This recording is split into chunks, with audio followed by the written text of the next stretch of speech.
This is Larry Anaras, making your day with the second part of Maria Angela C. Mina's article entitled More Evil Than Intended, and we continue to quote, both moral and legal considerations aside, it strikes me as singularly foolish for a young 20-something hormonal male to go tramping around a red light district in a country he's never even been to before.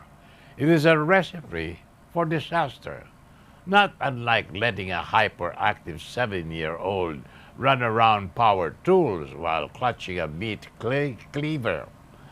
The primary difference between these two examples is that a 7-year-old cannot be held responsible for the damage that he does, either to himself or to other people, while a 20-year-old man can be and should be, no matter how brainless his hormones may render him.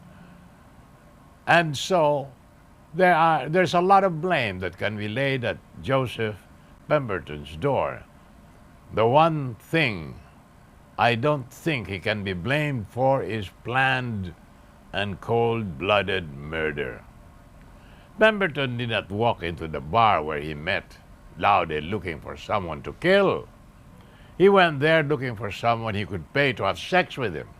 That is entirely different level of intent, and entirely a different crime.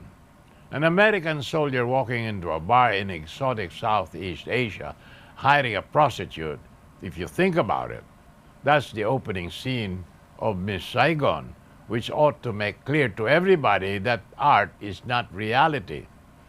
I am not sure if Pemberton ever watched Miss Saigon, but I get the feeling that if he tried now, the irony might provoke him into blowing his brains out. He was so depressed at one point they had to put a suicide watch on him. And I understand why. There he was in that bar in Olongapo, drunk, hormonal, and totally moronic, unwittingly leering at a lady boy, thinking all the while, wow, that girl is so hot. And then he thought he was lucky. And then he saw, of course, Laude's penis. Out of a range of possible reactions, Pemberton's was one of the worst. Actually, the only thing I can think of that would have been worse is if, after drowning Laude in the toilet, he had set fire to the bar and then shot himself to cap off one long night of wrongness. More about this after these messages.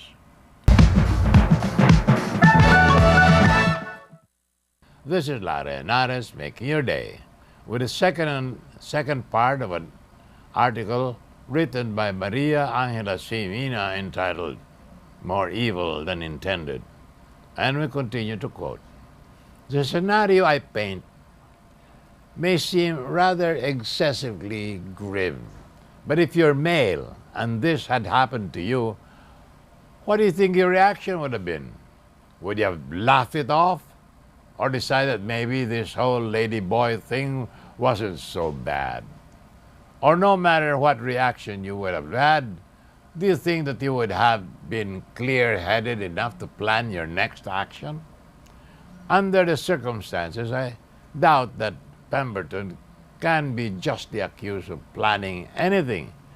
He drowned Laude in a haze of rage. It is very likely that he was not really in control of himself. That doesn't mean, however, that I think he should go unpunished. In addition to the fact that there was a conscious crime he had committed, namely soliciting sex for money, nobody should forget that Pemberton is a soldier. As a soldier, he is trained to fight and to kill. He should be able to control himself, at least to the degree that he does not use lethal force against those who are not similarly trained, no matter what the circumstances. It is true, Pemberton was thrust into an unexpected and extremely stressful situation. But war is filled to the brim with unexpected and stressful situations. Of course, being shot at and inadvertently picking up a lady boy are very different kinds of stress.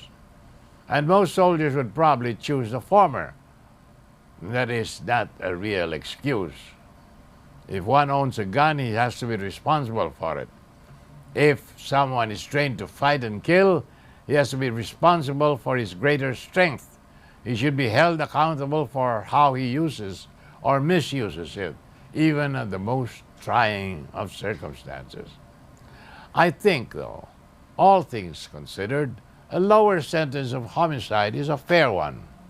While it is true that Pemberton should be held responsible for what he has done, that doesn't mean he doesn't deserve some compassion.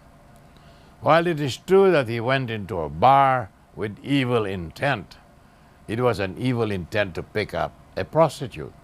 He probably didn't see it as evil, or if it was bad at all, he did not think it was that terrible. I am sure his soldier buddies shared his opinion, and none of them are being called to account for any prostitutes they have slept with. More tomorrow, my dear friends. This is Larry Anares making your day, saying good day, God bless you. Thank you very much for being with us. Till next time, hasta la bye-bye.